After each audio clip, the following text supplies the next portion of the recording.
we began, 3 years ago with Dwight being our keynote speaker at convention. And out of that came conversations saying, well, what could we do next? So we've had Dwight with us. We had him at the next convention as we were kicking off Living Local, Joining God.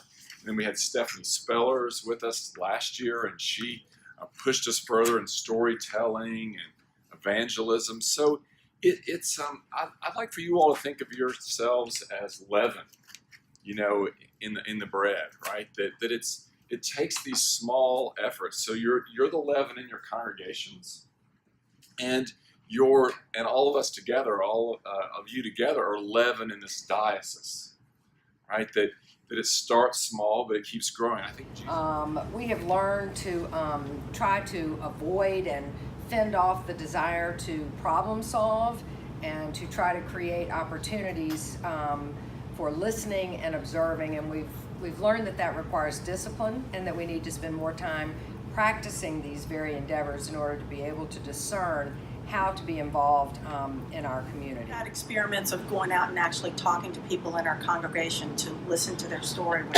I heard from y'all's presentation how well that was.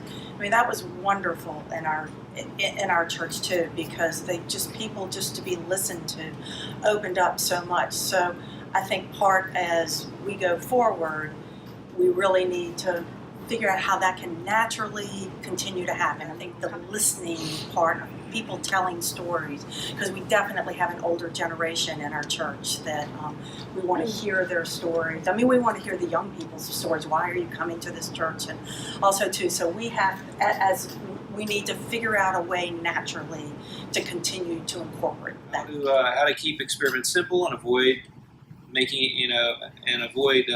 creating another program.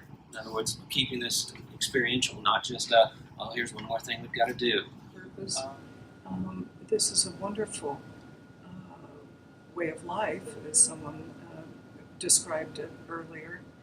This is a lifestyle that we can take on to not only strengthen our parishes, strengthen ourselves, strengthen our diocese. One aspect that we looked at is that it's a journey. And at St. James or whatever individual church is participating, it's their journey. How fast, how slow you go is not that important. So it's an individual journey with the parish. And so definitely this approach has challenged me to think broader and to step back and be still for a moment and observe and really listen.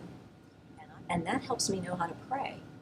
Helps me know how to pray for individuals, helps me know better how to pray for our community, our world, hearing kind of the heartbeat of where people are and being intentional about paying attention to that. That has really been a wonderful experience for me as part of Living Local, Joining God in the Neighborhood.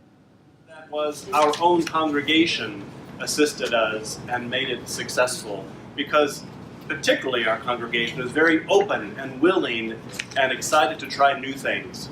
And they jumped right in. They were very eager to tell their stories. They were very eager to listen to others and to be listened to. And that just provided us opportunities, quite frankly, to meet new Lydias in our congregation, individually and as a team.